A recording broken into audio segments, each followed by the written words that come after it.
संजना को ऐसे अचानक से जमीन पर गिरते देख वहाँ कंपनी के लोगों की भीड़ जमा हो गई। राजीव भी उसे ऐसे देखकर घबरा गया। उसने संजना को उठाया और पानी पिलाया। संजना, क्या हुआ? तुम ठीक तो हो?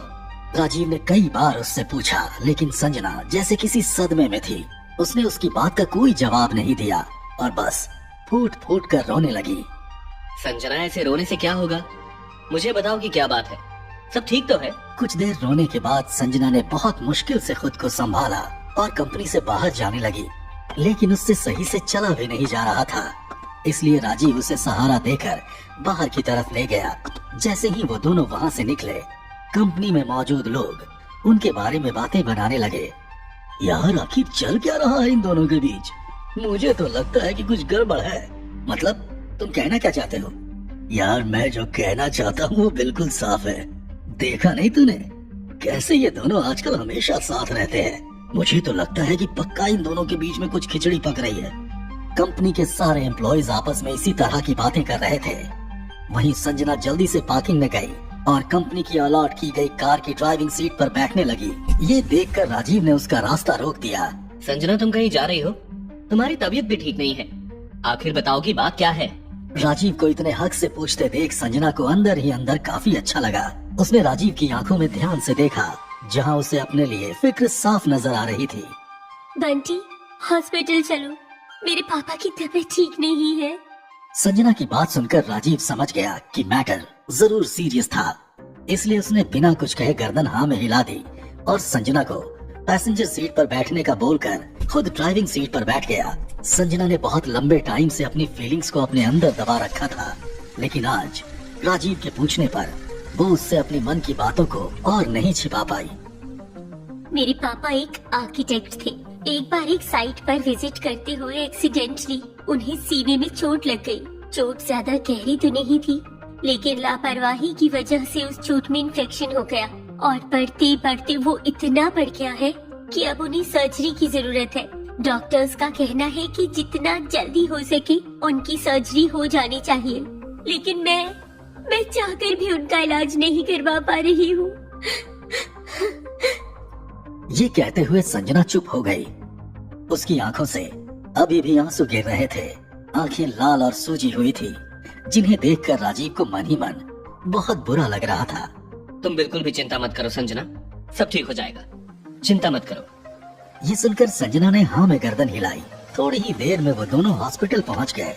राजीव ने देखा कि हॉस्पिटल कॉरिडोर में शिवम इधर से उधर चक्कर लगा रहा है। संजना को देख वो जल्दी से उसकी तरफ आया। संजना, तुम आ गई? देखो ना, ये डॉक्टर क्या कह रहे हैं कि अगर हमने आज सर्जरी के पैसे जमा नहीं किए तो पापा। नहीं नहीं शिवम, पापा को कुछ नहीं होगा, वो बहुत जल्दी ठीक हो जाएंगे। तुम टेंशन मत लो। हाँ, मैं कुछ करती हूँ ना, मैं जल्दी कुछ करती हूँ। इतना कहकर वो चुप हो गई। वहीं खड़ा राजीव भी उन दोनों की बात ध्यान से सुन रहा था। कुछ देर बाद वो मुड़ा और सीधा बाहर की तरफ चला गया। बाहर जाकर उसने सीधा डॉक्टर पार्थ को फोन किया। हेलो डॉक्टर पार्थ, मुझे आपकी एक मदद चाहिए। हाँ बताइए मिस्टर राजीव, क्या बात है? राजीव ने पार्थ को उस हॉस्पिटल का एड्रेस दिया जहाँ संजना के फादर एडमिट थे। डॉक्टर पार्थ, जितना जल्दी हो सके आप इस हॉस्पिटल में अपनी टीम के साथ पहुंचे, और हाँ, मुझे किसी भी कीमत पर ये सर्जरी सक्सेसफुल चाहिए। ये सुनकर पार्थ ने भी हाँ कहकर फोन रख दिया। वो अच्छे से जानता था कि अगर राजीव ने उसे किसी काम को करने के लिए कहा है तो वो सच में बहुत जरूरी होगा। इसलिए उसने तुरंत राजीव की बात मानी और अपनी टीम के साथ निकल गया। वहीं दूसरी तरफ राजीव कैश काउंटर की तरफ चला गया। मिस्टर माथुर का जो भी पेंडिंग बिल है वो इससे कवर करो, और हाँ, जितनी जल्दी हो सके उनकी सर्जरी स्टार्ट करवाओ। ये सुनकर रिसेप्शनिस्ट ने हाँ में गर्दन हिलाई और डिटेल देखने लगी। थोड़ी ही देर में पार्थ भी वहाँ अपनी टीम के साथ पहुँच चुका था। डॉक्टर पार्थ का मुंबई में अच्छा नाम था, इसलिए हॉस्पिटल स्टाफ उसे वहाँ देखते ही पहचान गया। पार्थ ने सबसे पहले पेशेंट की फाइल देखी और अपनी टीम के साथ सर्जरी के लिए तैयार हो गया। आसपास खड़े लोग ये सब देखकर हैरान थे। ये तो फेमस पार्थ सिंह है ना, ये यहाँ कैसे? मैंने तो सुना था कि महीनों पहले इनसे इलाज कराने के लिए अपॉइंटमेंट लेनी पड़ती है। जरूर ये यहाँ किसी वीआईपी के लिए आए होंगे। आसपास के लोगों के मुंह से इस तरह की बातें सुनकर संजना और शिवम दोनों को ही कुछ भी समझ नहीं आ रहा था। तभी पार्थ संजना के पास आया। डोंट वरी मिस माथुर, आपके फादर बिल्कुल ठीक हो जाएंगे। इतना कहकर उसने एक नजर राजीव को देखा और फिर वापस ऑपरेशन थिएटर की तरफ चला गया। संजना ने हैरानी से बंटी की तरफ देखा। बंटी, बंटी क्या क्या ये सब तुमने? लेकिन तुम कैसे इतने बड़े लोगों को जानते हो? संजना, अब ये मत पूछना कि ये सब मैंने क्यों किया। मेरी कुछ सेविंग्स हैं, उनसे तुम्हारे पापा का इलाज अच्छे से हो जाएगा। और रही बात डॉक्टर्स की, तो वो मेरा एक दोस्त है, डॉक्टर पार्थ के साथ काम करता है। मैंने उससे रिक्वेस्ट की तो वो उन्हें यहाँ ले आया। संजना को राजीव की बातों पर यकीन तो नहीं हो रहा था, लेकिन ये सोचकर कि अब उसके पापा की सर्जरी हो जाएगी, उसकी आंखों में खुशी के आंसू आ गए। Thank you so much Bunty, thank you so much. मैं तुम्हारा ये एहसान हमेशा याद रखूंगी, हमेशा। अरे बस बस, और कितना मक्खन लगाओगे मुझे? वैसे भी मैं ये सब फ्री में नहीं कर रहा। मुझे मेरा सारा पैसा वापस चाहिए, वो भी ब्याज के साथ। ये सुनकर संजना के साथ शिवम भी हंसने लगा। संजना सही कह रही है बंटी, जो तुमने किया वो तो कोई अपना ही कर सकता है। थैंक यू यार। इसके बदले जब भी तुम्हें मेरी जरूरत पड़े तो प्लीज बस एक बार याद कर लेना। ये सुनकर राजीव हल्का सा मुस्कुरा दिया। कुछ घंटों तक सर्जरी लगातार चलती रही। कुछ घंटे बाद डॉक्टर पार्थ ऑपरेशन थिएटर से बाहर आए। उनका चेहरा देखकर कुछ भी कह पाना मुश्किल था। जैसे जैसे वो लोग आगे आते जा रहे थे, वैसे वैसे संजना के दिल की धड़कन बढ़ती जा रही थी। उसे समझ नहीं आ रहा था कि अब क्या होगा। उसका दिल किसी अनहोनी के डर से कांप रहा था। उसने कसकर राजीव का हाथ पकड़ लिया और जो कुछ होने वाला था उसके लिए खुद को तैयार करने लगी। संजना, शांत हो जाओ, सब ठीक होगा, डोंट वरी। संजना के चेहरे के उड़े हुए रंग को देखकर राजीव समझ रहा था कि संजना अभी किस स्टेज से गुजर रही होगी।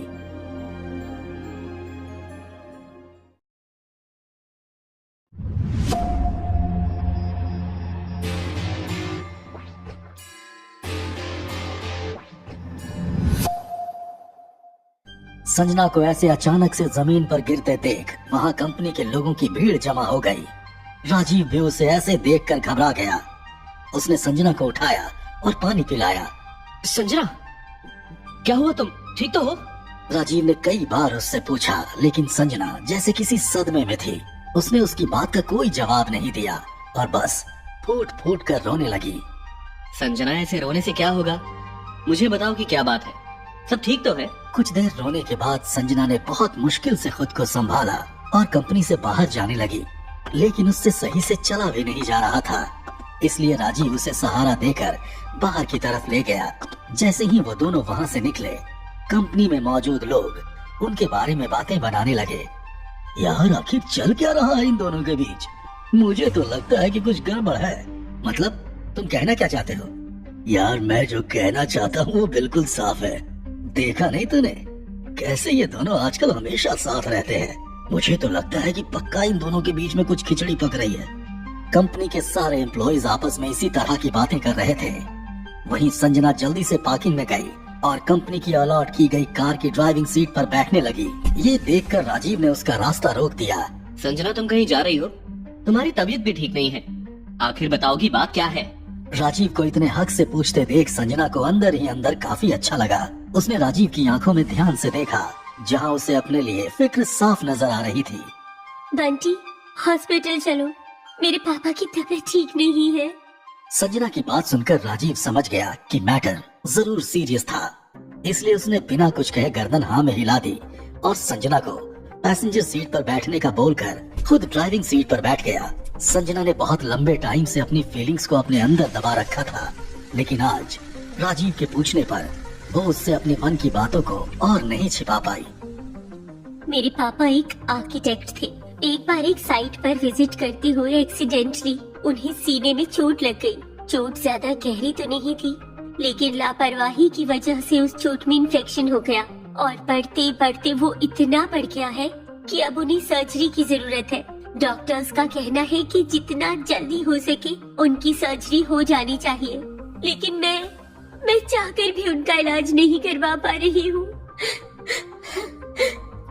ये कहते हुए संजना चुप हो गई। उसकी आंखों से अभी भी आंसू गिर रहे थे। आंखें लाल और सूजी हुई थी, जिन्हें देखकर राजीव को मन ही मन बहुत बुरा लग रहा था। तुम बिल्कुल भी चिंता मत करो संजना, सब ठीक हो जाएगा, चिंता मत करो। ये सुनकर संजना ने हाँ में गर्दन हिलाई। थोड़ी ही देर में वो दोनों हॉस्पिटल पहुंच गए। राजीव ने देखा कि हॉस्पिटल कॉरिडोर में शिवम इधर से उधर चक्कर लगा रहा है। संजना को देख वो जल्दी से उसकी तरफ आया। संजना तुम आ गई। देखो ना ये डॉक्टर क्या कह रहे हैं कि अगर हमने आज सर्जरी के पैसे जमा नहीं किए तो पापा। नहीं नहीं शिवम, पापा को कुछ नहीं होगा, वो बहुत जल्दी ठीक हो जाएंगे। तुम टेंशन मत लो। हाँ, मैं कुछ करती हूँ ना, मैं जल्दी कुछ करती हूँ। इतना कहकर वो चुप हो गई। वहीं खड़ा राजीव भी उन दोनों की बात ध्यान से सुन रहा था। कुछ देर बाद वो मुड़ा और सीधा बाहर की तरफ चला गया। बाहर जाकर उसने सीधा डॉक्टर पार्थ को फोन किया। हेलो डॉक्टर पार्थ, मुझे आपकी एक मदद चाहिए। हाँ बताइए मिस्टर राजीव, क्या बात है? राजीव ने पार्थ को उस हॉस्पिटल का एड्रेस दिया जहाँ संजना के फादर एडमिट थे।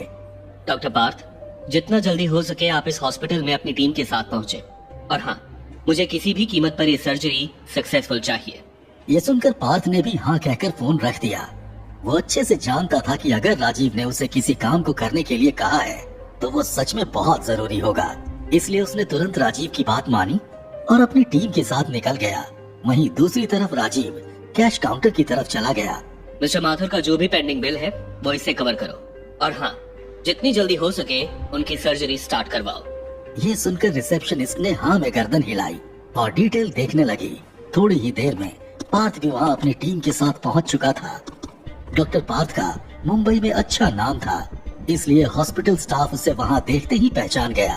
पार्थ ने सबसे पहले पेशेंट की फाइल देखी और अपनी टीम के साथ सर्जरी के लिए तैयार हो गया। आसपास खड़े लोग ये सब देखकर हैरान थे। हे, ये तो फेमस पार्थ सिंह है ना? ये यहाँ कैसे? मैंने तो सुना था कि महीनों पहले इनसे इलाज कराने के लिए अपॉइंटमेंट लेनी पड़ती है। जरूर ये यहाँ किसी वीआईपी के लिए आए होंगे। आसपास के लोगों के मुंह से इस तरह की बातें सुनकर संजना और शिवम दोनों को ही कुछ भी समझ नहीं आ रहा था। तभी पार्थ संजना के पास आया। डोंट वरी मिस माथुर, आपके फादर बिल्कुल ठीक हो जाएंगे। इतना कहकर उसने एक नजर राजीव को देखा और फिर वापस ऑपरेशन थिएटर की तरफ चला गया। संजना ने हैरानी से बंटी की तरफ देखा। बंटी, बंटी क्या ये सब तुमने? लेकिन तुम कैसे इतने बड़े लोगों को जानते हो? संजना, अब ये मत पूछना कि ये सब मैंने क्यों किया। मेरी कुछ सेविंग्स हैं, उनसे तुम्हारे पापा का इलाज अच्छे से हो जाएगा। और रही बात डॉक्टर्स की, तो वो मेरा एक दोस्त है, डॉक्टर पार्थ के साथ काम करता है। मैंने उसे रिक्वेस्ट की तो वो उन्हें यहाँ ले आया। संजना को राजीव की बातों पर यकीन तो नहीं हो रहा था, लेकिन ये सोचकर कि अब उसके पापा की सर्जरी हो जाएगी, उसकी आंखों में खुशी के आंसू आ गए। Thank you so much Bunty, thank you so much. मैं तुम्हारा ये एहसान हमेशा याद रखूंगी, हमेशा। अरे बस बस, और कितना मक्खन लगाओगे मुझे? वैसे भी मैं ये सब फ्री में नहीं कर रहा, मुझे मेरा सारा पैसा वापस चाहिए, वो भी ब्याज के साथ। ये सुनकर संजना के साथ शिवम भी हंसने लगा। संजना सही कह रही है बंटी, जो तुमने किया वो तो कोई अपना ही कर सकता है। थैंक यू यार। इसके बदले जब भी तुम्हें मेरी जरूरत पड़े तो प्लीज बस एक बार याद कर लेना। ये सुनकर राजीव हल्का सा मुस्कुरा दिया। कुछ घंटों तक सर्जरी लगातार चलती रही। कुछ घंटे बाद डॉक्टर पार्थ ऑपरेशन थिएटर से बाहर आए। उनका चेहरा देखकर कुछ भी कह पाना मुश्किल था। जैसे जैसे वो लोग आगे आते जा रहे थे, वैसे वैसे संजना के दिल की धड़कन बढ़ती जा रही थी। उसे समझ नहीं आ रहा था कि अब क्या होगा। उसका दिल किसी अनहोनी के डर से कांप रहा था। उसने कसकर राजीव का हाथ पकड़ लिया और जो कुछ होने वाला था उसके लिए खुद को तैयार करने लगी। संजना, शांत हो जाओ, सब ठीक होगा, डोंट वरी। संजना के चेहरे के उड़े हुए रंग को देखकर राजीव समझ रहा था कि संजना अभी किस स्टेज से गुजर रही होगी।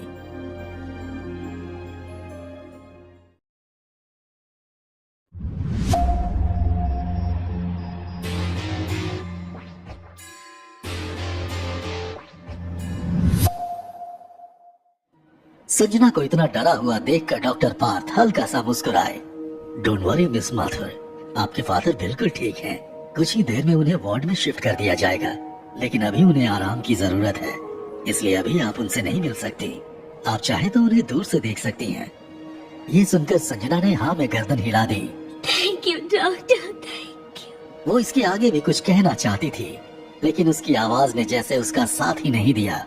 शिवम भी बहुत खुश था अपने फादर की सर्जरी के बारे में सुनकर। Doctor Parth, thank you so much, आज आपकी वजह से ही ये पॉसिबल हो पाया। Thank you. ये सुनकर डॉक्टर पार्थ मुस्कुराकर राजीव के पास आए और उससे हाथ मिलाया। आपको आगे कैसी भी जरूरत हो मुझे बेझिझक याद कीजिएगा। ये सुनकर राजीव ने हाँ में गर्दन हिलाई तो डॉक्टर पार्थ वहाँ से चले गए। संजना ने हैरानी से बंटी की तरफ देखा। वो समझ नहीं पा रही थी कि बंटी ने ये सब कैसे किया। न जाने क्यों उसे बंटी की बातों पर भरोसा नहीं हो रहा था, लेकिन अभी उसे बंटी से सवाल जवाब करना ठीक नहीं लगा। वो अपने पिता की सर्जरी सक्सेसफुल सुनकर बहुत खुश थी, इसलिए वो भागकर बंटी के गले से लग गई। बंटी, बंटी सुना तुमने? पापा की सर्जरी सक्सेसफुल रही। सच में मैं आज बहुत खुश हूँ। और ये सब सिर्फ तुम्हारी वजह से पॉसिबल हो पाया बंटी, सिर्फ तुम्हारी वजह से। Thank you so much Bunty. Sanjana के ऐसे अचानक आकर गले लगने से राजीव भी हैरान था, लेकिन राजीव जानता था कि इस समय संजना किस स्टेट ऑफ माइंड से गुजर रही थी, इसलिए उसने भी उसे नहीं रोका और बस उसके सर पर हाथ फिराया। संजना, शांत हो जाओ। मैंने कहा था ना कि सब कुछ ठीक हो जाएगा। अब देखो, तुम्हारे पापा बिल्कुल ठीक है। अभी तुम उनसे मिल नहीं सकती, इसीलिए मुझे लगता है कि तुम्हें अब घर जाकर आराम करना चाहिए। वैसे भी काफी देर हो चुकी है, तुम यहीं पर हो और तुमने कुछ खाया पिया भी नहीं है। बंटी को अपनी इतनी परवाह करते देख संजना बहुत खुश थी। राजीव ने उसे खुद से अलग किया और उसके गालों पर आए आंसुओं को पोंछते हुए उसे समझाने लगा। अब रोना बंद भी करो। क्या अंदर टंकी लगा रखी है जो पानी बहता ही जा रहा है? राजीव ने जानबूझकर संजना का मूड ठीक करने के लिए ऐसा कहा था कि तभी शिवम, जो काफी देर से उन दोनों को देख रहा था, वो भी उनके पास आ गया। बंटी बिल्कुल ठीक कह रहा है संजना, तुम्हें अब घर जाना चाहिए। वैसे भी यहाँ पर मैं हूँ और जैसा कि डॉक्टर ने कहा है अभी कम से कम 24 घंटे तक पापा को होश नहीं आएगा, इसलिए अच्छा यही होगा कि तुम जाओ और आराम करो। वैसे भी तुम इस सब की वजह से पहले ही काफी थक चुकी होगी। ये सुनकर संजना ने हाँ में गर्दन हिलाई तो शिवम ने राजीव की तरफ देखा। थैंक यू सो मच, तुम्हारा ये एहसान मैं जिंदगी भर नहीं भूलूंगा। राजीव ने हल्का सा मुस्कुराकर उसके कंधे को थपथपाया और संजना की तरफ देखा। चलो चलते हैं, मैं तुम्हें घर छोड़ दूंगा। ये सुनकर संजना ने हाँ में गर्दन हिलाया और राजीव के साथ हॉस्पिटल से बाहर की तरफ जाने लगी। वो दोनों बाहर जा ही रहे थे कि तभी राजीव को याद आया कि उसने काउंटर से अपना कार्ड तो वापस लिया ही नहीं। तुम पार्किंग की तरफ चलो, मैं अभी आता हूँ। संजना ने हाँ में गर्दन हिलाई और अकेले ही बाहर की तरफ चली गई। राजीव भी जल्दी से कैश काउंटर की तरफ गया। संजना पार्किंग में खड़ी कार की तरफ बढ़ रही थी कि तभी उसे महसूस हुआ कि कोई उसका पीछा कर रहा था। उसने पीछे मुड़ के देखा तो उसके पीछे कोई भी नहीं था। मुझे ऐसा क्यों लगा जैसे अभी कोई मेरे पीछे था? शायद मेरा वहम होगा। ये सोचकर वो जैसे ही आगे बढ़ी, अचानक से किसी ने उसकी नाक पर रुमाल रखकर उसे बेहोश कर दिया। संजना को पता ही नहीं चला कि उसके साथ क्या हुआ। कुछ ही देर में राजीव जब पार्किंग में पहुंचा, वो जल्दी से गाड़ी की तरफ भागा, लेकिन गाड़ी में भी कोई नहीं था। ये देखकर राजीव हैरान हो गया। ये संजना इतनी जल्दी कहाँ चली गई? वो इधर उधर संजना को ढूंढने की कोशिश कर रहा था कि तभी उसकी जेब में पड़ा उसका फोन बजा। राजीव ने फोन उठाकर देखा तो एक अननोन नंबर से कॉल आ रही थी। हेलो। तभी दूसरी तरफ से एक अजीब सी हंसी की आवाज राजीव के कानों में पड़ी। क्या अपनी गर्लफ्रेंड को ढूंढ रहे हो? मिल नहीं रही है क्या? अरे मैं तो तुम्हें बताना ही भूल गया कि वो अब तुम्हें इतनी आसानी से नहीं मिलेगी। ये बात सुनते ही राजीव को समझ आ गया कि ये आवाज किसी और की नहीं बल्कि अर्जुन चौधरी की थी। राजीव के गुस्से से मुट्ठियां कस गई। आखिर तुम चाहते क्या हो? तुम्हारे पास इतना दिमाग तो है कि अब तुम्हें क्या करना है, इसलिए अब चुपचाप जैसा मैं कहता हूँ ऐसा करो। मैं अभी तुम्हें भेजे हुए एड्रेस पर इंतजार कर रहा हूँ, इसलिए आओ और मेरे चैलेंज को एक्सेप्ट कर बचा लो अपनी गर्लफ्रेंड को। वैसे भी तुम्हारी गर्लफ्रेंड बेहद खूबसूरत है, इसलिए इसके साथ ज्यादा देर तक मुझे रहना सही नहीं लगता। अर्जुन चौधरी, अगर तूने संजना को हाथ लगाने के बारे में सोचा भी या उसे खरोच भी आई तो याद रखना, मैं छोड़ूंगा नहीं तुझे। ये सुनकर अर्जुन ने हंसते हुए फोन काट दिया। राजीव का गुस्सा इस समय 7वें आसमान पर था। उसने एक जोरदार लात पास खड़ी गाड़ी पर मारी। अर्जुन चौधरी, ये सही नहीं किया तूने। अब तक तो मैं सोच रहा था कि जाने दूंगा, लेकिन अब तूने जो किया है उसके बाद मुझे नहीं पता कि मैं तेरा क्या करूंगा। ये सोचते हुए उसने गाड़ी स्टार्ट किया, सीधा अर्जुन के बताए एड्रेस की तरफ निकल गया। थोड़ी ही देर में उसकी गाड़ी तेज स्पीड के साथ बलवंत के मार्शल आर्ट स्कूल के सामने जाकर रुकी और राजीव दंदनाते हुए कार से बाहर निकला। अर्जुन चौधरी, अगर हिम्मत है तो अभी के अभी बाहर निकल। तभी अर्जुन हंसते हुए बाहर निकला। तू तो बड़ी जल्दी आ गया, लगता है बड़ा पक्का इश्कबाज है। अपनी बकवास बंद कर और संजना को छोड़ दे, वरना। तभी अर्जुन ने राजीव की तरफ चाबी उछाल दी। तेरी गर्लफ्रेंड उस गाड़ी में है, जाकर उससे मिल ले, देख ले सही सलामत है या नहीं। अर्जुन चौधरी अपने वादे का पक्का है, और अब क्योंकि तूने मेरी बात मान ली है तो मैंने उसे छोड़ दिया। लेकिन अब भूलना मत कि तूने ये चैलेंज एक्सेप्ट किया है, इसलिए अब जब भी जिस जगह भी मैं तुझे बुलाऊंगा वहाँ चुपचाप आ जाना। अगर अब तूने अपनी बात से मुकरने के बारे में सोचा भी तो भूलना मत, जो मैं एक बार कर सकता हूँ, मुझे कोई शर्म नहीं आएगी वो दोबारा करने में। राजीव अभी बस संजना को सही सलामत देखना चाहता था, इसलिए वो जल्दी से पास खड़ी गाड़ी की तरफ भागा। राजीव ने गाड़ी का दरवाजा खोला तो संजना बेहोश गाड़ी की सीट पर पड़ी थी। राजीव ने गाड़ी में से ही बोतल ली और पानी उसके मुंह पर मारा। संजना ने हड़बड़ाकर अपनी आंखें खोली तो खुद को एक अनजान जगह पर देखकर एक पल के लिए घबरा गई। मैं कहाँ हूँ बंटी? तुम ठीक तो हो संजना? हाँ मैं ठीक हूँ, लेकिन मैं यहाँ कैसे? तुम अभी घर चलो, मैं सब बाद में बताता हूँ तुम्हें। राजीव संजना को वहाँ से ले जाने लगा। संजना ने जैसे ही आसपास देखा उसे समझ आ गया कि वो अभी कहाँ पर थी। बंटी तुम क्या करने के बारे में सोच रहे हो? हाँ, कहीं तुम मुझसे फाइट करने के बारे में तो नहीं सोच रहे हो ना? राजीव ने बिना कुछ कहे बस हाँ में गर्दन हिला दी और संजना को अपनी कार में बिठाकर वहाँ से निकल गया। इस चैलेंज के बारे में सुनकर संजना काफी टेंशन में आ गई।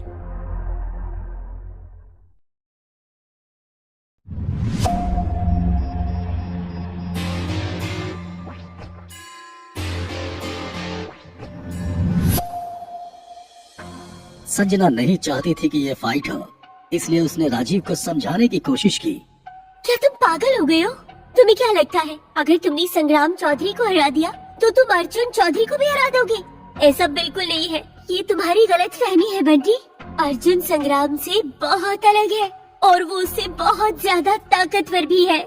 संजना को इतनी चिंता में देखकर राजीव समझ गया कि संजना शायद इसलिए डरी हुई थी क्योंकि शहर में अर्जुन चौधरी ने अपना बहुत खौफ बनाया हुआ था।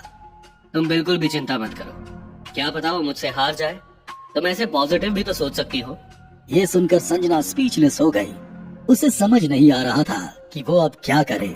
संजना राजीव को समझाने की काफी कोशिश कर चुकी थी कि वो अर्जुन से फाइट ना करे, लेकिन राजीव ने संजना की कोई बात नहीं मानी। अंत में वो खुद ही राजीव की जिद के आगे हार मान चुकी थी। थोड़ी ही देर में राजीव ने संजना को उसके घर छोड़ दिया। जाओ और आराम करो, वैसे भी काफी रात हो चुकी है और आज एक दिन में ही इतना कुछ हो गया, तुम काफी थक गई होगी। और सुनो, कल तुम खुद मत जाना, मैं आऊंगा तुम्हें पिक करने। ये सुनकर संजना ने हाँ में गर्दन हिलाई और राजीव को बाय बोलकर घर के अंदर चली गई। राजीव भी वहाँ से तुरंत निकल गया। इस बात से अनजान कि संजना के दिमाग में उसे लेकर क्या चल रहा था। वहीं संजना अभी भी बंटी के ख्यालों में ही डूबी हुई थी।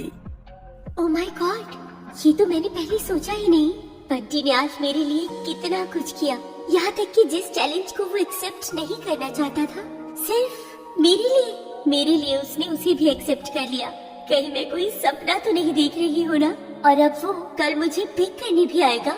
OMG! ये सब सोचते हुए कब उसकी आंखें लग गई उसे पता भी नहीं चला। अगली सुबह संजना के पूरे बेड पर कपड़े फैले हुए थे। उसे समझ नहीं आ रहा था कि वो क्या पहने। आज उसे ऐसा लग रहा था जैसे बंटी सिर्फ और सिर्फ उसके लिए आ रहा हो और इसलिए उसे बहुत खूबसूरत दिखना था। समझ ही नहीं आ रहा कि मैं क्या पहनूं, जिससे कि बंटी की नजरें मुझसे आज हटे ही नहीं।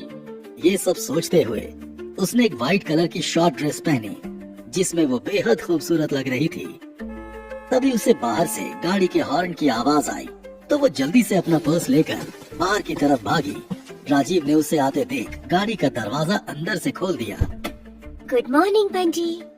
राजीव ने भी मुस्कुराकर उसे गुड मॉर्निंग विश किया। आज संजना रोज के मुकाबले काफी अच्छे से तैयार हुई थी और उसके चेहरे की चमक देखकर राजीव खुद को रोक नहीं पाया। संजना, तुम बहुत सुंदर लग रही हो।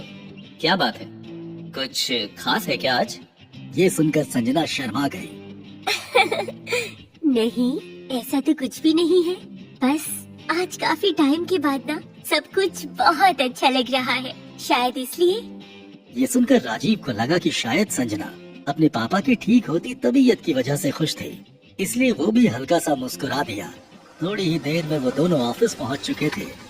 उन दोनों को एक साथ एक कार से उतरते देखकर कुछ एम्प्लॉय आपस में फुसफुसाकर बात करने लगे, लेकिन राजीव ने इस पर बिल्कुल ध्यान नहीं दिया। आज हमारी एक इम्पोर्टेंट मीटिंग है, तुम्हें याद तो है ना? ये सुनकर संजना ने हाँ में गर्दन हिलाई और दोनों अपने अपने कामों में लग गए।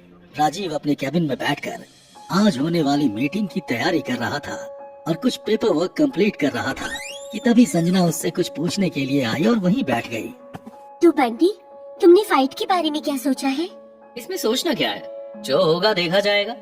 संजना अभी भी राजीव और अर्जुन की फाइट के बारे में ही सोच रही थी। यहाँ तक कि उसका काम में बिल्कुल भी मन नहीं लग रहा था। वो बार बार बस राजीव की तरफ देख रही थी, लेकिन राजीव पूरी तरह से अपने काम में लगा हुआ था। तभी संजना ने अपने हाथ में ली हुई कुछ फाइल को राजीव के सामने रखा। बंटी, ये आज होने वाली डील की कुछ पेपर्स है, एक बार देख लो और तुम्हें सब कुछ ठीक लगे ना तो इन पर साइन कर दो। संजना की बात सुनकर राजीव ने गर्दन हाँ में हिलाई और उन फाइल्स को देखने लगा। तभी संजना ने उसका ध्यान अपनी तरफ खींचने की कोशिश की। बंटी, हम कुछ देर में ही यहाँ से मीटिंग के लिए जाने वाले हैं, तो मेरे ख्याल से उससे पहले तुम्हें थोड़ा बहुत कुछ खा लेना चाहिए। वैसे भी तुमने काफी देर से कुछ नहीं खाया पिया है ना, बस काम में ही लगे हुए हो। चलो पहले थोड़ा कुछ खा लो। संजना की बात सुनकर राजीव ने एक नजर उसे देखा। संजना, तुम्हें इस बारे में ज्यादा सोचने की जरूरत नहीं है। तुम्हें खाना है तो खा लो। वैसे भी मुझे अभी भूख नहीं लगी है और इस मीटिंग के लिए रेस्टोरेंट जा रहे हैं तो वहीं पर खा लेंगे।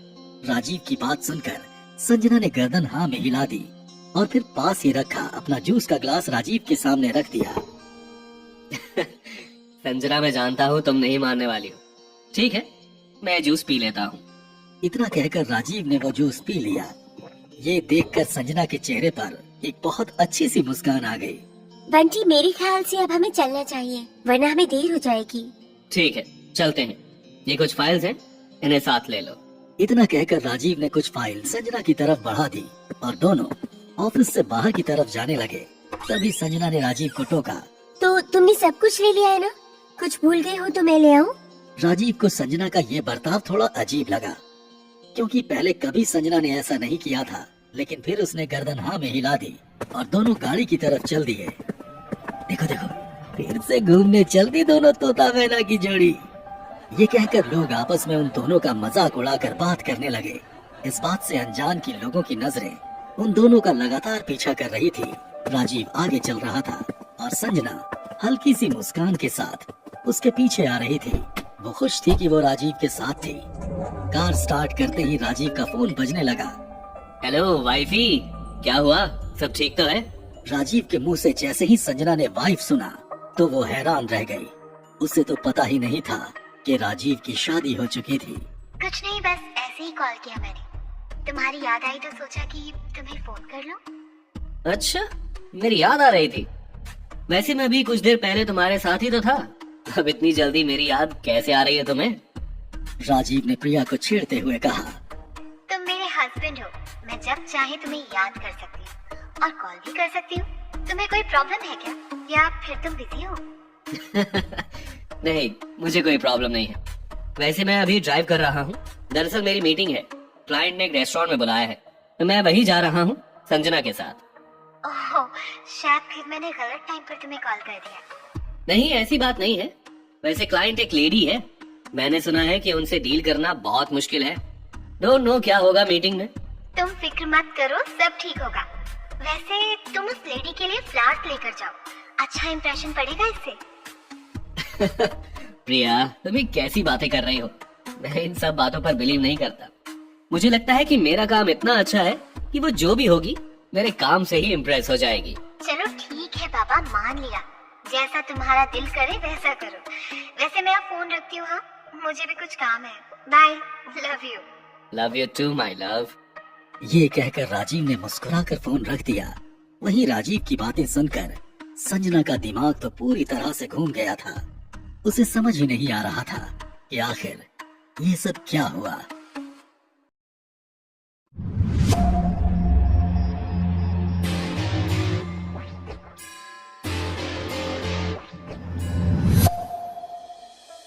राजीव को ऐसे प्यार से बात करते देख संजना के होश उड़ चुके थे। उसने आज पहली बार बंटी को किसी लड़की से बात करते हुए सुना था। संजना को आज पता चला था कि बंटी मैरिड था और उसके लिए ये बहुत बड़ा सदमा था। उसके मन में बहुत सी बातें चल रही थी, लेकिन वो बंटी के सामने अपने चेहरे पर ऐसा कोई एक्सप्रेशन नहीं आने देना चाहती थी। तभी राजीव ने अचानक से रेस्टोरेंट से पहले एक फ्लावर शॉप पर अपनी गाड़ी रोकी। क्या हुआ, यहाँ क्यों रुक गए हो? राजीव ने मन ही मन प्रिया की बातों को याद किया और हल्का मुस्कुराया। वो देखो, वहाँ एक फ्लावर शॉप है। मेरे ख्याल से हमें अपनी क्लाइंट के लिए फ्लावर ले लेने चाहिए। प्रिया ने काफी अच्छा आइडिया दिया है, इससे उन पर हमारा इम्प्रेशन अच्छा पड़ेगा।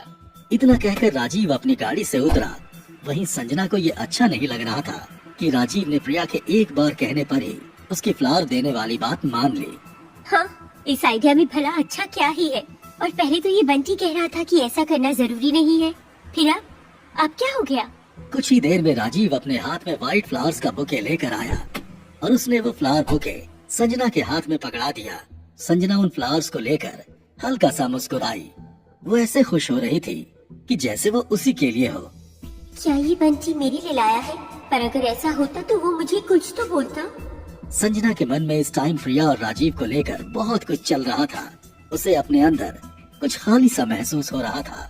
कुछ सोचते हुए संजना ने ध्यान से फूलों की तरफ देखा। वो सफेद रंग के फूल बहुत खूबसूरत लग रहे थे।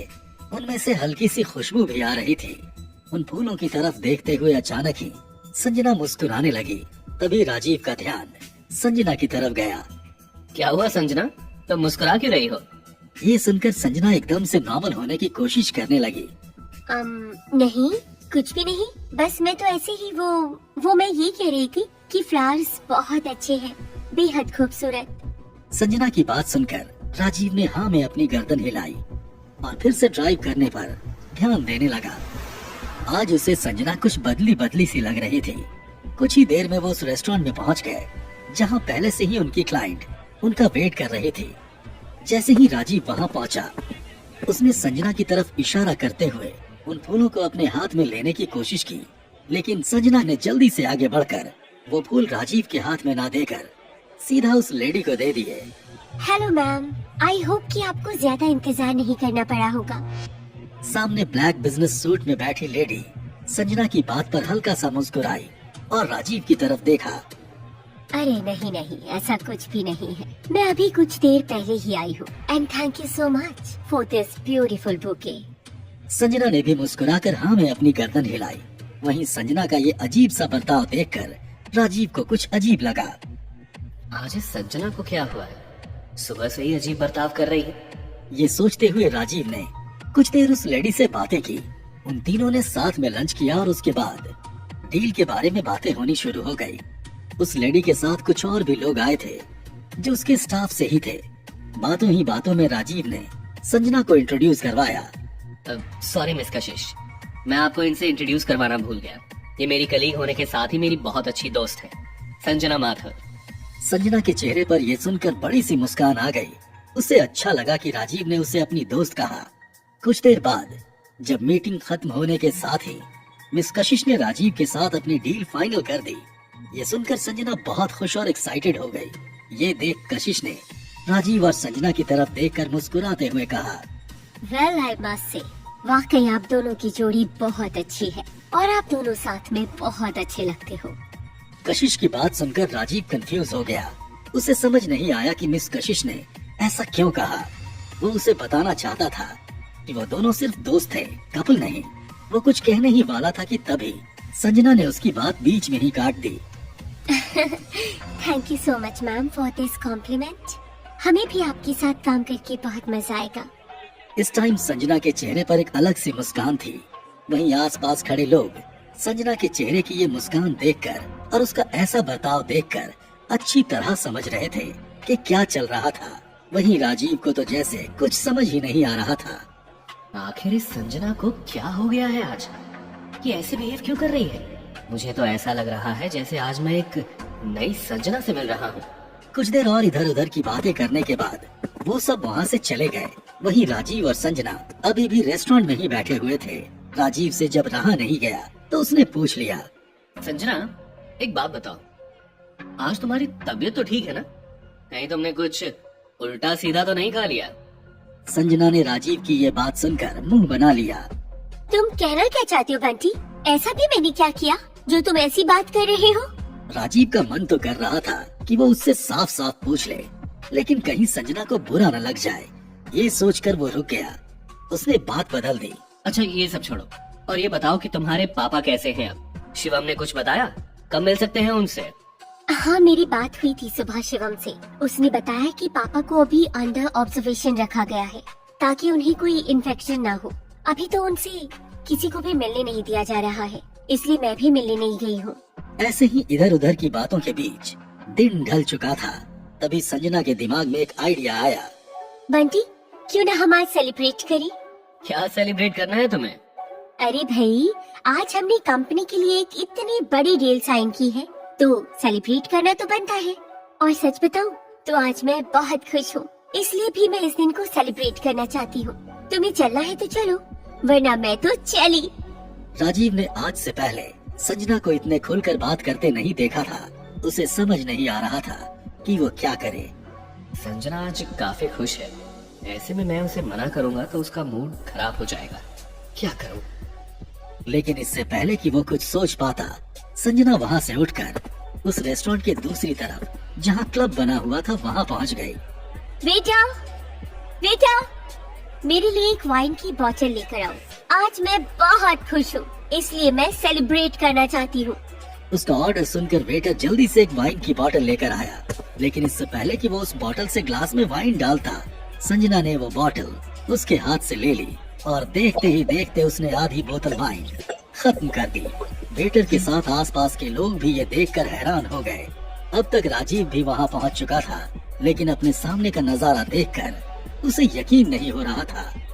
ये सब क्या है? क्या ये वही संजना है जिसे मैं जानता हूँ? उसे उम्मीद नहीं थी कि संजना इस तरह की भी कोई हरकत कर सकती थी। यहाँ तक कि उसे तो आज पहली बार पता चला था कि संजना पीती भी थी। राजीव भागकर संजना के पास गया और उसके हाथ से वो बोतल छीन ली। संजना बस करो, बहुत हो गया, चलो अब चलते हैं यहाँ से। इससे पहले कि राजीव आगे कुछ कहता, संजना ने अपनी बाहें उसके गले में डाल दी और उसके गाल को अपने होठों से चूम लिया। ये होते ही जैसे राजीव के तो तोते ही उड़ गए। उसे समझ नहीं आया कि उसके साथ ये हुआ क्या अचानक से।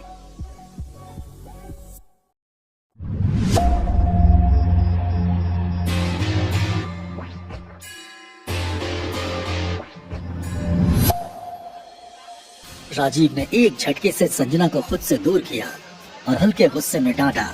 संजना, क्या तुम पागल हो गई हो? जानती भी हो कि क्या कर रही हो तुम?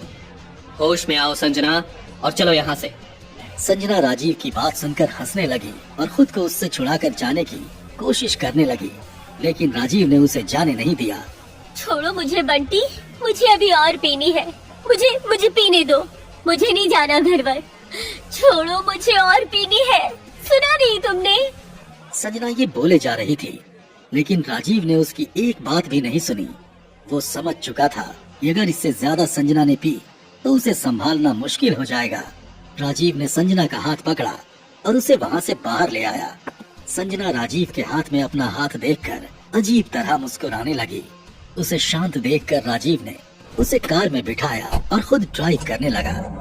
संजना, तुम शराब भी पीती हो? मुझे तो कभी नहीं बताया तुमने। जब मन में कुछ अजीब सा होता है ना, तो पी लेनी चाहिए।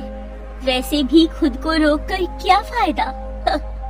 और रही बात बताने की, तो मिस्टर बंटी, तुमने भी तो मुझे कभी नहीं बताया कि तुम शादीशुदा हो। संजना की ये बात राजीव को थोड़ी अजीब लगी। उसने गर्दन घुमाकर संजना की तरफ देखा तो संजना खिड़की से बाहर देख रही थी, जिस वजह से राजीव संजना के चेहरे पर आए एक्सप्रेशन और उसकी आंखों में भरे आंसुओं को नहीं देख पाया। ऐसा नहीं है कि मैं तुम्हें बताना नहीं चाहता था, बस आज तक प्रिया के बारे में कभी कोई बात ही नहीं हुई तो। और वैसे अब तो तुम्हें पता चल गया है ना? ये सुनकर संजना ने फीकी हंसी हंस दी और गर्दन हाँ में हिलाई। हाँ हाँ, अब तो पता चल गया। वैसे एक बात और, मैं भी कभी नहीं पीती। आज मैंने पहली बार पी है, पता है तुम्हें? क्या तुमने आज पहली बार पी है? लेकिन क्यों? क्या तुम किसी बात से परेशान हो? तुम्हारे घर में सब ठीक तो है ना? कोई और बात है तो तुम मुझे बेझिझक बता सकती हो संजना। संजना ने फीकी मुस्कान के साथ गर्दन हाँ में हिलाई। ठीक। हाँ, सब ठीक है। और तुम मेरे लिए इतना परेशान मत हो। वैसे भी तुमने तो मेरे लिए, मेरे पापा के लिए बहुत कुछ किया है यार। किसी अनजान के बारे में भला इतना कौन सोचता है, कौन करता है? कोई नहीं। राजीव को आज सुबह से ही संजना कुछ बदली सी लग रही थी, लेकिन अभी उसकी बातें सुनकर वो समझ नहीं पा रहा था कि संजना अभी खुश थी या दुखी। ये तुम कैसी बातें कर रही हो संजना? क्या हो गया है तुम्हें? तुम अनजान थोड़ी हो, मेरी दोस्त हो, और दोस्त ही दोस्त के काम नहीं आएगा तो कौन आएगा? चलो अब चुपचाप बैठो। इतना कहकर राजीव संजना के घर की तरफ चला गया। वहीं दूसरी तरफ अर्जुन बलवंत के सामने बैठा था। बलवंत को इस समय अर्जुन पर बहुत गुस्सा आ रहा था। अर्जुन, मुझे लगता है कि तुम एक समझदार इंसान हो, लेकिन तुम्हारी ये बेवकूफी मेरी समझ से बाहर है। दादाजी, आप मुझे गलत समझ रहे हैं। बलवंत ने ये सुनते ही उसे फटकारा और गुस्से में उसकी तरफ घूर कर देखा। अच्छा, तो इतना सब करने के बाद भी तुम्हें लगता है कि मैं तुम्हें गलत समझ रहा हूँ? अरे मुझे समझ नहीं आता, जब उस लड़की को चारा बनाकर तुमने अपने शिकार को अपने कब्जे में ले ही लिया था, तो उसे ऐसे ही क्यों जाने दिया? उसी रात उसका क्रियाकर्म कर देते। दादाजी, आप ऐसी बातें करेंगे मैंने सोचा नहीं था। शायद आप भूल रहे हैं कि उस दिन आपने मुझसे क्या कहा था। आपने कहा था कि मैं उसे खेल के मैदान में लड़ते लड़ते ही खत्म कर दूं। अगर मैं उसे उस रात मार देता तो इसका सारा ब्लेम हमारे ऊपर ही आता। बहुत से लोग पहले से ही जानते हैं कि मैंने उसे लड़ाई के लिए ललकारा है। ऐसे में उसकी अचानक से मौत हो जाती तो ये बिल्कुल अच्छा नहीं होता। अर्जुन की बात सुनकर बलवंत को बात समझ आई और उसने गर्दन हिलाते हुए उसकी पीठ थपथपाई। ये तो सही किया तुमने अर्जुन, ये बात तो मेरे दिमाग से ही निकल गई थी। अगर तुम सबके सामने उसे मारोगे तो मुंबई में अपना दबदबा भी होगा और साथ ही कोई हम पर शक भी नहीं करेगा। ठीक है, तो तुमने कब सोचा है उससे लड़ने के बारे में? अर्जुन ये सुनकर मुस्कुराया, जैसे उसके दिमाग में कुछ बहुत खतरनाक चल रहा हो।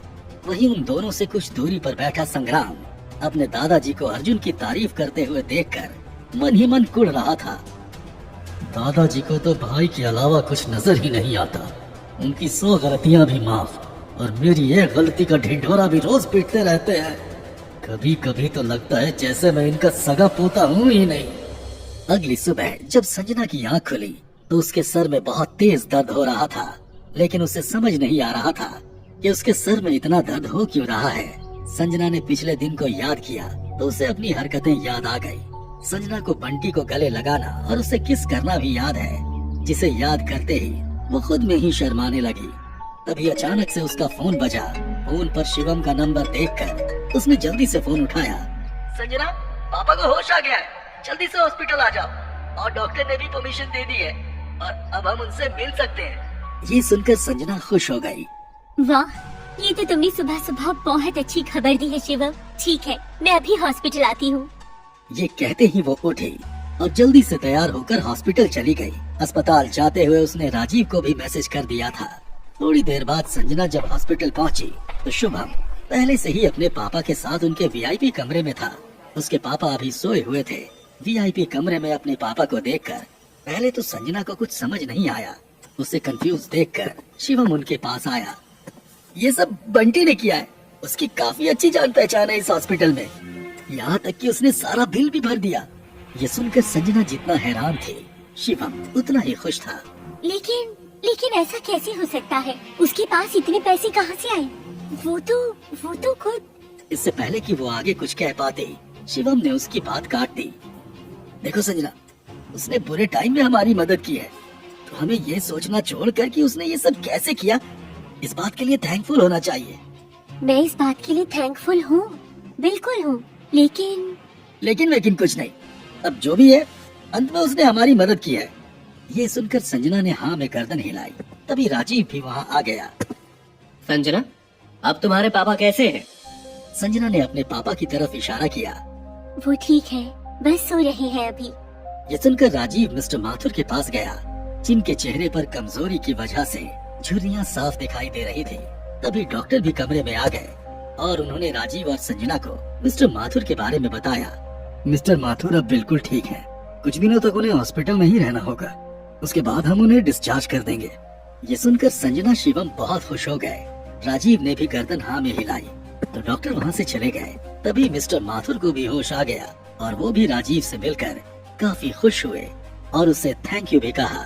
राजीव ने उन्हें आराम करने का बोला और वहाँ से निकल गया। वो वहाँ से निकलकर कॉरिडोर में आया ही था कि तभी अचानक उसका फोन बजने लगा। राजीव ने देखा कि उसे अर्जुन फोन कर रहा था, इसलिए उसने तुरंत फोन उठा लिया। उम्मीद है कि तुम मुझे भूले नहीं होगे मिस्टर बंटी। तुमने चैलेंज एक्सेप्ट किया था, इसलिए जितना जल्दी हो सके मार्शल आर्ट हॉल में पहुंच जाओ। ये कहते ही अर्जुन ने फोन रख दिया। राजीव ने गहरी सांस ली कि तभी उसके कानों में संजना की आवाज पड़ी। क्या तुम मुझसे लड़ाई करोगे? संजना के चेहरे पर काफी घबराहट थी।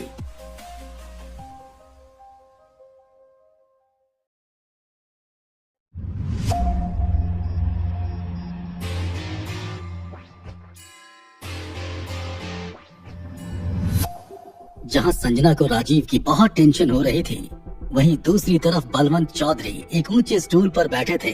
अर्जुन वहीं घुटनों के बल बैठकर उनकी बात सुन रहा था। अर्जुन, आज तुम्हें हर हाल में उस लड़के को मार्शल आर्ट कंपटीशन के बहाने मारना होगा। तुमने आज से पहले कितने ही लोगों को ऐसे कंपटीशन में मौत के घाट उतारा है, इसलिए एक और मर जाएगा तो किसी को कोई फर्क नहीं पड़ेगा। ये सुनकर अर्जुन ने हाँ में गर्दन हिला दी। बलवंत ने खुशी से उसकी पीठ थपथपाई। ये हुई ना मेरे पोते वाली बात। मुझे पूरा यकीन है तुम पर कि तू मेरा नाम रोशन करेगा हमेशा। आखिर असली खून है तो मेरा, इस गधे की तरह नहीं जो हमेशा ही मेरा नाम डुबाने पर लगा रहता है। ये कहते हुए बलवंत ने पास खड़े संग्राम को खरी खोटी सुना दी।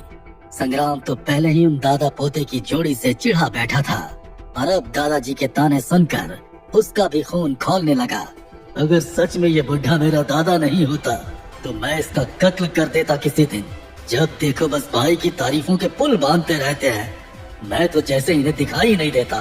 कंपटीशन का टाइम लगभग हो चुका था, लेकिन बंटी अभी तक कहीं भी दिखाई नहीं दे रहा था। ये बंटी अब तक आया क्यों नहीं? कहीं ऐसा तो नहीं कि वो डर कर भाग गया? नहीं, वो जरूर आएगा। डर कर भागने वालों में से नहीं है वो। आज की इस फाइट को देखने के लिए मार्शल आर्ट से जुड़े कई जाने माने लोगों को बुलाया गया था। साथ ही राजीव और संजना के ऑफिस के वो लोग जिन्हें गॉसिप में काफी इंटरेस्ट था, वो भी वहाँ मौजूद थे। लेकिन मीडिया को इस पूरे मामले से दूर रखा गया था। पर बंटी को वहाँ ना देखकर लोगों में खुसुर फुसुर शुरू हो गई। अब तो मैच भी शुरू होने वाला है और बंटी अभी तक नहीं दिखा। लगता है वो डर गया। क्या? नहीं, ये सच नहीं है। अगर मैं उसकी जगह होता तो मैं कब का फॉरेन कंट्री भाग चुका होता। लेकिन उस लड़के में कुछ तो बात जरूर है। अब देखते हैं कि क्या होता है। वहाँ मौजूद गॉसिप कर रहे लोग सिर्फ बंटी का ही इंतजार कर रहे थे, लेकिन बंटी अभी तक किसी को भी दिखाई नहीं दिया। तभी एक आवाज आई जिसे सुनकर सब शांत हो गए। आप सब मेरा ही इंतजार कर रहे थे ना? तो आपका इंतजार खत्म हुआ, मैं आ गया हूँ। जैसे ही दरवाजे की तरफ से ये आवाज आई, भीड़ का शोर हर तरफ गूंज उठा। सभी की नजरें राजीव पर ही टिकी थी। अच्छा, तो ये है वो आदमी जिसने अपनी मौत को खुद इनवाइट किया है। क्या नाम है इसका? बंटी। अब आप सबका इंतजार खत्म हुआ। अब हम बॉक्सर्स को रिंग में बुलाते हैं। आसपास के लोग ये सुनते ही हूटिंग करने लगे। वो अच्छे से जानते थे कि राजीव अर्जुन से जीत नहीं सकता। वहाँ पर सिर्फ संजना और शिवम थे जो उसके साथ आए थे और बस वही दोनों बंटी के लिए चीयर कर रहे थे। तुम जीत कर ही आना बंटी, ऑल द बेस्ट। हमें तुम पर पूरा भरोसा है, तुम जरूर जीतोगे। राजीव ने हाँ में गर्दन हिलाई और आगे बढ़ गया। लोग अभी भी उसके बारे में बात कर रहे थे। बंटी ने संग्राम चौधरी को हराया था, इसलिए वो आज की लड़ाई में भले ही जीते ना, लेकिन वो लास्ट तक पक्का टिकेगा, देख लेना। हाँ, देखते हैं क्या होता है आज की लड़ाई में।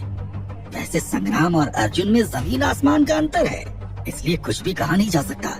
आसपास लोगों की बातें सुनकर संजना राजीव के लिए आंखें बंद करके प्रेयर करने लगी। रिंग में खड़ा राजीव अर्जुन को घूरते हुए कुछ सोच रहा था। तभी अर्जुन की गरजती हुई आवाज उसके कानों में पड़ी। लड़के, अब तो अपनी मौत देखने के लिए तैयार हो जाओ। ये सुनकर राजीव मुस्कुराया, जैसे वो अर्जुन का मजाक उड़ा रहा हो। पिछली बार भी मैंने सुना था कि संग्राम बहुत ताकतवर है और फिर भी मैंने उसे हरा दिया था, जबकि ये मेरा प्रोफेशन भी नहीं है। राजीव की बातें सुनकर ऑडियंस हैरान हो गई और एक दूसरे से बातें करने लगी। अरे, ये आदमी अपनी अर्थी पर लेटा है, फिर भी इसे इस बात का एहसास नहीं है कि ये कितने बड़े खतरे में फंस गया है। तुमने सुना है ना कि अक्सर आदमी अपने घमंड में आकर अपने पैरों पर खुद ही कुल्हाड़ी मार लेता है। ये आदमी उसी का एग्जाम्पल है। अब तुम लोग बातें करना बंद करो। मुझे तो अर्जुन चौधरी को इस आदमी को पीटते हुए देखने का इंतजार ही नहीं हो रहा। आज इस आदमी की मौत पक्की है। और थोड़ी ही देर में मैच शुरू हो गया। हर कोई मैच देखने के लिए एक्साइटेड था। अर्जुन की आंखें पूरी तरह लाल हो चुकी थी। अर्जुन ने संग्राम से बिल्कुल अलग मार्शल आर्ट स्टाइल से खेल शुरू किया, जिसे देखकर बलवंत चौधरी के चेहरे पर एक तिरछी मुस्कान आ गई। ये बच्चा अभी मैदान में आया है और आते ही इसने सबसे खतरनाक स्टाइल शुरू कर दिया। ये तो आज सच में बंटी को मार कर ही मानेगा। संग्राम, सीखो कुछ अपने भाई से। अगली बार मैं अर्जुन की जगह तुम्हें देखना चाहता हूँ। ये सुनकर संग्राम मन ही मन सोचने लगा, मैं चाहे कुछ भी क्यों न कर लूं, लेकिन ये बात मैं अच्छे से जानता हूँ कि मैं भाई की जगह कभी नहीं ले सकता, और अगर मैं ऐसा करता भी तो आप मुझे ऐसा करने नहीं देते। वहीं मैदान के बीच में खड़े राजीव ने मुस्कुराते हुए बलवंत के चमकते चेहरे को देखा। वो भी उसका इरादा अच्छे से समझ गया था। अर्जुन के पहले मूव को राजीव ने बहुत आसानी से संभाल लिया। ये देखकर वहाँ खड़े सभी लोग हैरान रह गए। संग्राम खुद भी आज तक अर्जुन के इस मूव को नहीं संभाल पाया था। वो राजीव को बस आंख फाड़े देखे जा रहा था। तुम तो मेरी सोच से भी ज्यादा अच्छा बचाव कर रहे हो। अब तक मैं तो तुम्हें बच्चा समझ रहा था, लेकिन अब आएगा मजा। अर्जुन को लगा था कि राजीव को इस बारे में कुछ भी नहीं पता होगा, पर राजीव को इस टेक्निक के बारे में अच्छे से पता था।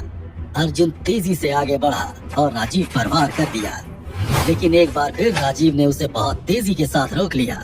इसकी स्पीड संग्राम के कंपैरिजन में काफी अच्छी है। अर्जुन की हर हरकत राजीव को साफ दिख रही थी। वो उसके हर वार का जवाब बहुत आसानी से दे रहा था, लेकिन अचानक से उसे महसूस हुआ कि अर्जुन की स्पीड लगातार बढ़ती जा रही है और अब काफी कोशिश के बाद भी राजीव उसके पंचेस को रोक नहीं पा रहा था। राजीव एक पल के लिए रुका और फिर अर्जुन की तरह ही पोस्चर कर उसने अर्जुन पर वार किया, लेकिन इससे पहले कि वो अर्जुन को मार पाता, अर्जुन का एक तेज पंच सीधा राजीव के गर्दन पर जाकर लगा, जिससे राजीव के मुंह में खून भर गया और अगले ही पल राजीव जमीन पर गिर पड़ा। ये हो गया इसका तो काम तमाम। बंटी को इस तरह एक पंच में ही जमीन पर पड़े देख संजना की तो जैसे सांस ही अटक गई थी। वो अचानक से चीखी, बंटी! अपने सामने राजीव को एक पंच में ही गिरते देख संजना और शिवम के होश उड़ गए। उन्हें समझ नहीं आ रहा था कि ये सब कैसे हो सकता था। वहाँ आसपास वोटिंग कर रहे लोग एकदम से शांत हो गए। कुछ ही देर की चुप्पी के बाद लोग आपस में बातें करने लगे। अर्जुन भाई, तुम सच में बहुत कूल हो। तुमने तो कमाल कर दिया। तुम सच में बहुत ताकतवर हो। एक पंच में ही उसे ढेर कर दिया। तुम्हारा कोई जवाब नहीं। सभी अर्जुन के नाम के नारे लगा रहे थे। वहीं राजीव अभी भी जमीन पर पड़ा था। उसकी आंखें धीरे धीरे धुंधली होकर बंद हो रही थी। उसे ऐसा लग रहा था जैसे उसकी आंखों के सामने अंधेरा छाता जा रहा हो, और देखते ही देखते राजीव की आंखें बंद हो गई। उसके कानों में बस कुछ चीखें सुनाई दी और उसके बाद जैसे सब कुछ शांत हो गया।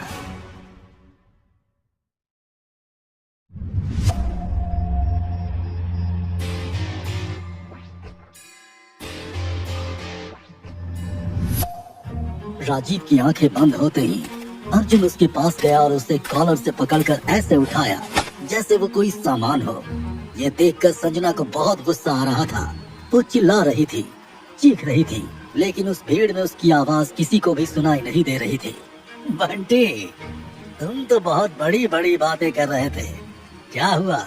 बड़ी जल्दी हार मान ली? राजीव का मजाक बनाते हुए अर्जुन ने उसे उठा रखा था और वो किसी पुरानी बोरी की तरह उसे फेंकने ही वाला था कि तभी राजीव ने खुद को संभाल लिया और अर्जुन की पकड़ से छूट गया। बंटी, बंटी तुम कर सकते हो, उठो, मारो उसे, मारो। लेकिन इससे पहले कि राजीव अपना हाथ उठा पाता, अर्जुन ने राजीव को मारना शुरू कर दिया। वो लगातार राजीव को मारे जा रहा था। वो इस बार राजीव को उठने भी नहीं देना चाहता था, ना ही वो उसे ऐसा कोई मौका देना चाहता था जिससे कि राजीव उठकर उस पर हमला करे और उसे हरा दे। दर्द हो रहा है? कोई बात नहीं, चिंता मत कर, ये दर्द ज्यादा देर का नहीं है। आज तेरी जिंदगी की आखिरी लड़ाई है, इसके बाद तुझे दर्द तो क्या कुछ भी महसूस नहीं होगा।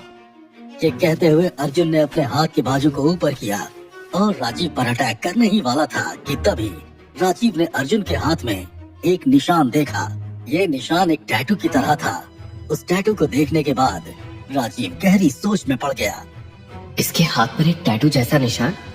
ऐसा निशान तो मैंने पहले भी कहीं देखा है। मुझे ऐसा क्यों लग रहा है कि ये निशान कुछ कुछ उस टैटू की तरह है जो उन चाइनीज अटैकर्स के हाथ पर हुआ करता था, जो इंडिया को बर्बाद करना चाहते थे और अपने इस मकसद में कामयाब होने के लिए उन्होंने कई बार हमारे देश पर हमला भी किया था। राजीव उस निशान को देखकर इतनी गहरी सोच में डूब गया कि उस पर अर्जुन की मार का कोई असर ही नहीं हो रहा था। उसके शरीर पर कई चोट के निशान थे जिससे खून निकल रहा था। वहीं कुछ दूरी पर बैठी संजना भी राजीव को ऐसी हालत में देखकर बहुत घबरा गई। उसे राजीव को इतने दर्द में देखकर दर्द हो रहा था। उठो बच्ची, प्लीज उठो, उठो, तुम हार नहीं सकते, पलट कर वार करो। तुम पहले भी इनसे जीत चुके हो और तुम्हें इस बार भी जीतना होगा। इस अर्जुन को, इसको धूल चटा दो। इसे भी पता चलना चाहिए कि इसने किससे पंगा लिया है। उठो बंटी, उठो, जल्दी उठो। संजना राजीव को चीयर अप करते हुए उसे हिम्मत देने की कोशिश कर रही थी, लेकिन राजीव अपनी सोच में इतना डूबा हुआ था कि उसे संजना की बात भी सुनाई नहीं दे रही थी। ये बंटी आखिर करना क्या चाहता है? ऐसे तो ये अर्जुन इसे जान से मार देगा। नहीं नहीं, ऐसा नहीं हो सकता। वही संग्राम को भी इसी बात की चिंता सता रही थी। अगर आज भाई जीत गए तो दादाजी मेरा जीना हराम कर देंगे। ऐसा नहीं हो सकता, कैसे भी करके इस बंटी को जीतना ही होगा। मैं भाई और दादाजी का और टॉर्चर बर्दाश्त नहीं कर सकता। वहीं दूसरी तरफ बैठा हुआ बलवंत चौधरी राजीव को इतनी बुरी हालत में देखकर बहुत खुश हो रहा था। उसके होठों से मुस्कान हट ही नहीं रही थी। राजीव की ऐसी हालत देखकर उसे पूरा यकीन हो गया था कि अब राजीव अर्जुन से हार ही जाएगा। अब अर्जुन को जीतने से कोई नहीं रोक सकता। इस बंटी की इतनी बुरी हालत है कि ये उठने की हिम्मत भी नहीं कर पा रहा है। लड़ना तो दूर की बात है, अब बस उसे जानलेवा वार को करने की देर है। इसके वार के बाद अब बंटी का नाम इस दुनिया से हमेशा के लिए गायब हो जाएगा। ये सोचते हुए बलवंत चौधरी मुस्कुरा रहा था। वहीं दूसरी तरफ खड़े पुनीत और राकेश चुप कर इस लड़ाई को देख रहे थे। उनके चेहरे पर भी मुस्कान थी। वो राजीव की ऐसी हालत देखकर बहुत खुश हो रहे थे। राकेश, इस बंटी का तो अब काम तमाम हो ही गया समझो। अब इसे अर्जुन से कोई नहीं बचा सकता। भगवान इसकी आत्मा को शांति दे। पुनीत ने जैसे ही ये कहा, राकेश और पुनीत जोर जोर से हंसने लगे। तभी भीड़ में भी राजीव की ऐसी हालत देखकर खुसुर फुसुर होनी शुरू हो गई। इस बंटी की हालत देखकर अब लगता नहीं है कि ये राजीव से जीत पाएगा। शायद इस बंटी का खेल आज यहीं खत्म हो जाएगा। सही कहा तुमने, मुझे भी ऐसा ही लगता है। अर्जुन की ताकत के सामने आज इसका कोई जोर नहीं चल पाएगा। चुप करो, तुम दोनों कुछ भी बोले जा रहे हो। अभी बंटी ने हार नहीं मानी है, क्या पता आखिरी वक्त तक क्या हो जाए। अब तुम चुपचाप लड़ाई देखो और अंदाजा लगाना बंद करो। उस व्यक्ति ने डांट कर उन दोनों को चुप करवा दिया और सब फिर से लड़ाई देखने लगे। लेकिन राजीव की ऐसी हालत देखकर किसी को भी अब ये नहीं लग रहा था कि राजीव अर्जुन से लड़कर उससे जीत पाएगा। वहीं राजीव जो उस निशान को देखकर अपने मिलिट्री के दिनों में खो गया था, उसने उस दिन को याद किया जब उसका सीनियर ऑफिसर उसके पास चाइनीज अटैकर्स के कुछ फोटोज लाया था। राजीव, मुझे अपने जासूसों से उन चाइनीज अटैकर्स के कुछ फोटोज मिले हैं और देखो, इन सभी फोटोज में एक चीज कॉमन है। ये कहते हुए उस ऑफिसर ने राजीव की तरफ वो फोटोज बढ़ाई। राजीव उन फोटोज को अपने हाथ में लेकर देखने लगा। ध्यान से देखो इन फोटोज को, इन सब के हाथों में एक जैसा ही निशान है। ये कोई टैटू है शायद। ये टैटू ही इन लोगों की पहचान है। इन लोगों ने अपनी सेना में जितने भी लोगों को शामिल किया है, मेरे ख्याल से उन सब लोगों के हाथों पर ये टैटू जरूर बनाया गया होगा।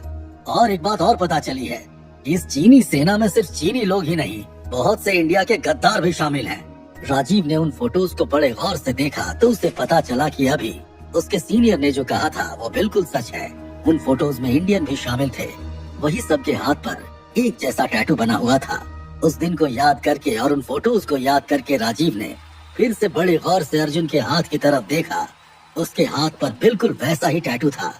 हाँ, ये वही टैटू है, बिल्कुल वही निशान। इसका मतलब ये लोग भी देश के गद्दारों में से एक हैं। राजीव इस बारे में सोच ही रहा था कि तभी अर्जुन ने एक बार फिर से राजीव पर हमला किया, जिसकी वजह से राजीव जमीन पर गिर गया। गिरते ही राजीव अपने होश में आया और उसने महसूस किया कि उसके शरीर पर काफी जख्म थे। उसे इस तरह दर्द में देखकर अर्जुन ने एक जहरीली मुस्कान मुस्काया। बस कुछ देर और, फिर तुम्हें खुद मैं मौत के दरवाजे पर फेंक आऊंगा। ये सोचकर अर्जुन ने मुस्कुराते हुए कुछ दूरी पर बैठे बलवंत की तरफ देखा। बलवंत के चेहरे पर भी एक गहरी मुस्कान थी। वो भी अर्जुन को देखकर मुस्कुरा रहा था। तभी उसने अर्जुन की तरफ इशारा किया कि वो राजीव पर उस एक अटैक को कर दे जिस अटैक के बाद राजीव की सांस रुक जाए। अर्जुन ने बलवंत का इशारा समझकर अपनी गर्दन मुस्कुराते हुए हाँ में हिलाई और फिर राजीव की तरफ गुस्से में देखने लगा। ये खास टेक्निक सिर्फ तुम्हें मारने के लिए ही इस्तेमाल होगी, इसलिए तैयार हो जाओ। वहीं राजीव बड़ी मुश्किल से कोशिश करते हुए उठा। उसने बड़ी हिम्मत के साथ अर्जुन पर पलटवार किया, लेकिन अर्जुन उसके वार से बच गया और उसने वापस पलटकर राजीव को एक जोरदार लात मारी, जिसके बाद राजीव फिर से जमीन पर जा गिरा। उसे देखकर ये कह पाना मुश्किल था कि अब वो वापस कभी उठ पाएगा भी या नहीं।